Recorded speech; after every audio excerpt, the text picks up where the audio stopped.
La situation complexe possède 4 caractéristiques essentielles.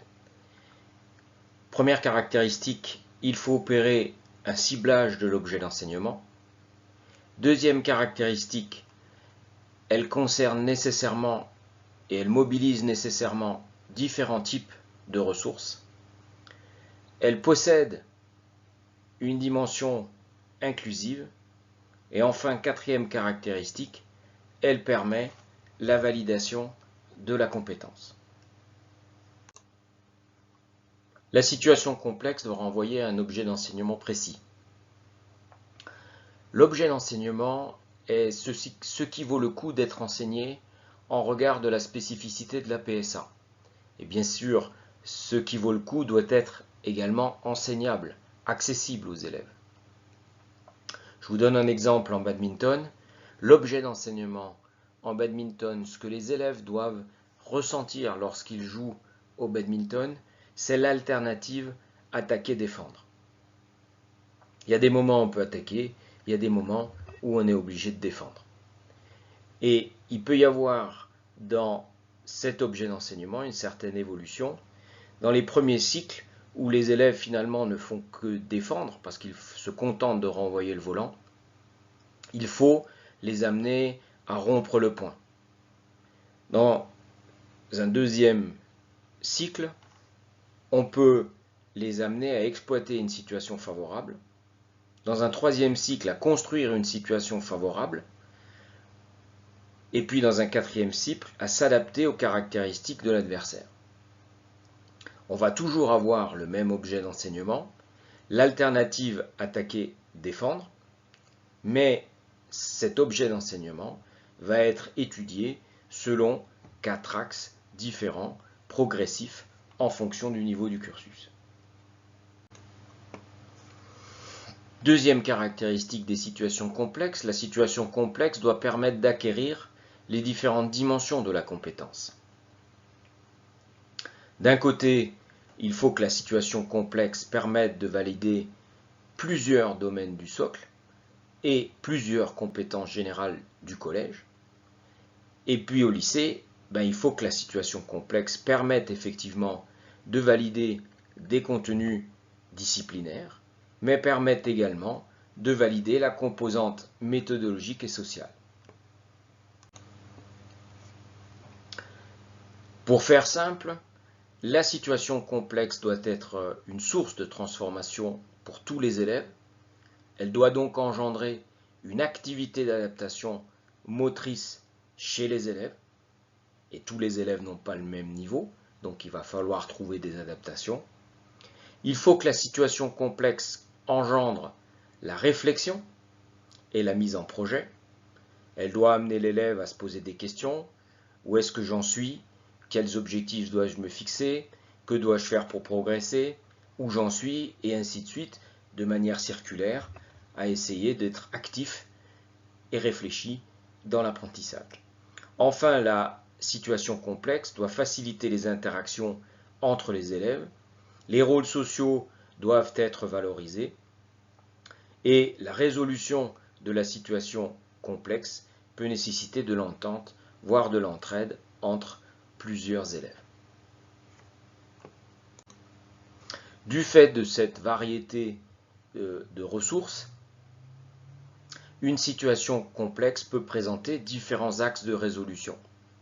Si l'on prend par exemple une situation complexe qu'on verra un peu plus tard en escalade, l'enseignant propose différents types de voies et l'élève va choisir son type de voie. Donc les élèves peuvent s'y prendre différemment pour résoudre la situation complexe, pour valider une même compétence, et l'enseignant ne sait pas quels élèves vont a priori se diriger vers tel ou tel axe de résolution ou de réalisation. Donc, dans les faits, la situation complexe est définie à l'avance. Par contre, la manière dont elle va évoluer et la trame de séquence ne peut pas vraiment l'être, et l'enseignant va devoir s'adapter aux choix qui sont faits par les élèves et aux difficultés qu'ils rencontrent dans les choix qu'ils opèrent. Troisième caractéristique de la situation complexe, mettre tous les élèves en réussite. on va parler de caractère inclusif de la situation complexe. Il faut que la situation complexe réponde à différentes aspirations chez les élèves. Vous voyez par exemple le jeu fort, le jeu placé en badminton, le jeu groupé ou déployé en rugby, l'escalade en dalle ou en dévers, l'aspect acrobatique ou esthétique de la gymnastique fait appel à des ressources de nature différente. Le fait que dans la situation complexe, il y a du jeu fort, du jeu placé, qu'en escalade, l'élève puisse grimper plutôt avec les membres inférieurs ou plutôt avec les membres supérieurs, permet de répondre aux différentes aspirations des élèves et notamment des filles et des garçons. Il faut également que dans la situation complexe, on ait différents niveaux de performance dans l'expression de la compétence. Ici, vous avez un tableau, vous voyez, qui montre que la situation complexe peut être plus ou moins élaborée en fonction de critères particuliers. Donc ici, par exemple, est-ce que la situation complexe est réalisée de façon dirigée ou autonome? Est-ce qu'elle est faite de façon partielle ou globale? Est-ce que la situation complexe est une situation familière ou une situation nouvelle? On a donc différents paramètres sur lesquels on peut jouer pour rendre cette situation complexe plus ou moins exigeante. Le principe important, c'est qu'une même compétence peut être validée à des niveaux de performance différents. Ici, ça représente un terrain de badminton. Vous pouvez avoir une même compétence, par exemple, qui est de réaliser, d'être capable de valider des zones. Ça peut être réalisé petit terrain contre grand terrain. Donc l'élève y arrive quand il a un petit terrain. Et puis un autre élève, on a deux demi-terrains équivalents. Et il y a un élève, il arrive effectivement à valider les zones, mais lorsqu'il a, lui, un grand terrain à défendre. Et donc, cet élève-là, c'est la même compétence, mais cet élève avec grand terrain est plus compétent que cet élève avec petit terrain. Alors, cet ensemble, quand on joue sur ces variables, la situation complexe doit présenter également un caractère motivant. En répondant aux aspirations de tous, en mettant tout le monde rapidement en réussite, en présentant une sensibilité au progrès et en facilitant la mise en projet, la situation complexe a pour but aussi de motiver les élèves. Dernière caractéristique de la situation complexe, dans la situation complexe, on doit pouvoir valider les compétences au travers de critères de validation. Ce sont des observables qui permettent de dire si la compétence est atteinte. Et une fois qu'on a défini ces observables, il faut également définir un seuil de validation. Une première démarche qu'on peut observer parfois dans les établissements scolaires, c'est d'utiliser des critères essentiellement qualitatifs. Et on note, en fait, ce que font certains enseignants, c'est qu'ils prennent les fiches ressources, ils regardent l'ensemble des connaissances, l'ensemble des capacités, l'ensemble des attitudes, et ils cochent au fur et à mesure du cycle tout ce qu'est capable de faire l'élève. Alors, ça atteste effectivement de la compétence, mais par contre, pour l'élève, c'est pas très lisible, parce que ça fait un nombre d'items beaucoup plus important. Une autre option est de sélectionner un seul et même critère dans des situations de difficulté croissante. Je vous donne un exemple, on prend un critère, le nombre de tirs réalisés par une équipe, et on manipule en fait la difficulté des situations. On joue en 5 contre 2, en 5 contre 3, en 5 contre 4, en 5 contre 5.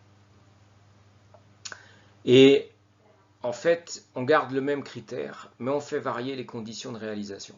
Là, pour les élèves, c'est relativement simple. Et vous voyez, plutôt que de multiplier les observables, on aménage les situations et on garde un seul et même critère. Et ça, c'est beaucoup plus facile à mettre en œuvre avec les élèves. Enfin, une troisième approche, lorsqu'il est possible de manipuler la difficulté de la tâche de manière encore plus précise, il est possible de se passer du critère de performance. Ici, en escalade, on peut avoir une situation de même nature, de difficulté croissante, où l'on joue sur différents paramètres pour ajuster la difficulté et la réalisation de la voie par l'élève. Permet en fait d'attester de l'atteinte de la compétence.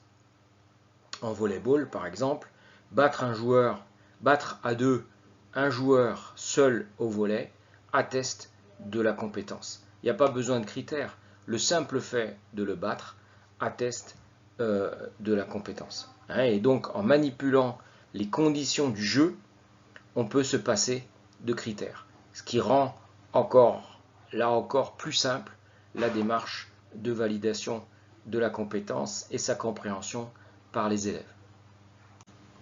Après le choix des critères, il s'agit de choisir le seuil de validation. Ici, vous avez un tableau qui met en relation des points d'équipe et des points individuels. La maîtrise fragile, par exemple, apparaît lorsque il y a 20 points individuels, mais que la dimension équipe rapporte peu de points. Là, on est dans maîtrise fragile. Lorsque la dimension individuelle rapporte un certain nombre de points, 15 ou 20 points, et que il y a une dimension collective également qui est présente avec 50 points, on est dans excellente maîtrise. La définition, vous voyez, des seuils ici, là, de validation, maîtrise satisfaisante, maîtrise fragile, maîtrise insuffisante, excellente maîtrise, est de la responsabilité des équipes et peut varier d'un établissement à l'autre.